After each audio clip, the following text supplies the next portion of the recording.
সরস্বতী পুজো তো কি হয়েছে, সে একই তো প্ল্যান।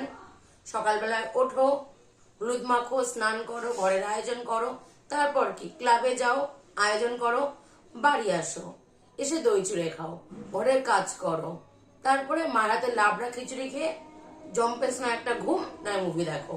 সেই তো এক রিপিট টেলিকাস্ট, কোনো তো চেঞ্জ নেই।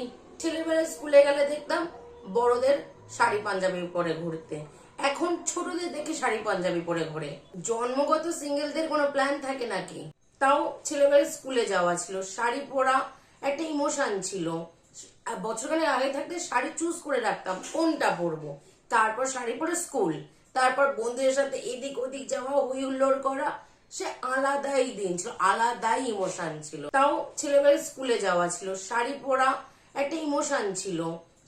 বছরখানেক আগে থাকতে শাড়ি চুজ করে রাখতাম কোনটা পরবো, তারপর শাড়ি পরে স্কুল, তারপর বন্ধুদের সাথে এদিক ওদিক যাওয়া, হই হুল্লোড় করা, সে আলাদাই দিন ছিল, আলাদাই ইমোশন ছিল। এখন না আছে কোনো প্ল্যান, না আছে কোনো এক্সাইটমেন্ট, না আছে বেরোনো। সেই তো লোকেদের দেখেই কাটিয়ে দিতে হবে।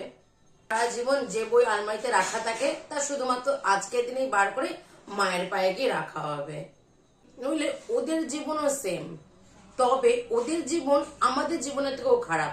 আমরা কি করি, আমরা তো তাও বেরোই, ঘুরতে যাই, খাওয়া দাওয়া করি, কলেজে যাই, স্কুলে যাই, কিন্তু ওরা ওরা বছরের পর বছর সে এক জায়গাতেই থাকে, শুধু এই দিনেই বেরোয় মায়ের পায়ে যাওয়ার জন্য, নইলে ওখানেই ওদের জীবন শেষ হয়ে যায়। কারণ বাকি সময় আলমারিতেই সারা জীবন ওরা বন্দি থাকে, আর এইভাবেই বইদের জীবন শেষ হয়ে যায়।